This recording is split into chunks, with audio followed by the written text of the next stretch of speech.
Olá, amigos.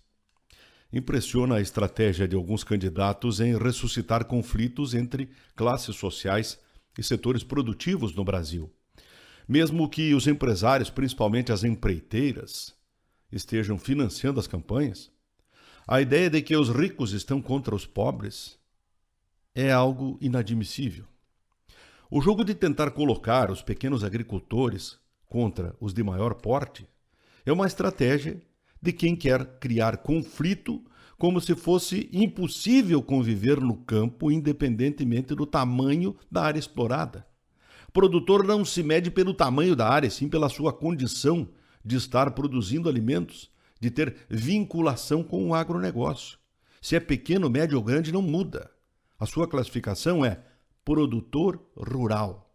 Até porque se divulgam números de produção e produtividade e de importância deste ou daquele setor, como se fosse possível separar o setor que produz alimentos no país, com o que eu não concordo. Nunca concordei, até porque os dados não são confiáveis.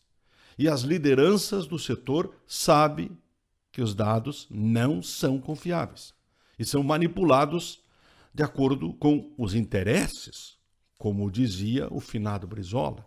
Como se não bastasse, tem gente falando mal dos patrões, como se estes fossem os culpados de tudo e que todo e qualquer governo tem que pensar apenas nos empregados, nos funcionários.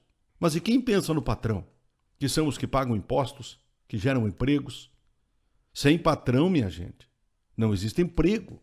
Sem capital, não existe investimento nem impostos. Sem grandes e pequenos produtores, não se produz alimentos. Portanto, não entremos nesse jogo de rico contra pobres. O meu desejo é ouvir ainda candidatos e governos falando de brasileiros, falando do agronegócio, falando de indústrias, falando dos comerciantes, falando das pessoas, e não de classes sociais, falando de tamanho, de empregados e de patrões. Afinal de contas, querem o voto de A ou de B ou querem o voto dos brasileiros? E se eleitos, vão governar para quem? Os empresários, os empregadores? Os grandes estarão fora dos objetivos dos governos? Ou do governo, seja ele qual for? Precisamos que os candidatos pensem no povo brasileiro como um todo e não tentando promover a divisão entre classes sociais e regiões, jogando o Nordeste contra o Centro-Oeste, o Sul contra o Nordeste. Isso interessa a quem? Esse tipo de jogo, esse tipo de simulação de conflito e de atrito, que se existe, é um percentual tão pequeno, tão insignificante, que não pode ser considerado numa visão macro, como é o período eleitoral que nós precisamos ter do Brasil como um todo, e não de fatias, de parcelas, apenas de regiões. Esta é a maior discriminação. Somos todos brasileiros, independente da nossa condição econômica ou da região em que habitamos. De outra parte, a Serasa divulgou ontem que a inadimplência do consumidor brasileiro cresceu em setembro mais de 19% se comparado com o mesmo mês de 2013. O caso é que, no comparativo com agosto de 2014, houve um recuo de 0,8%.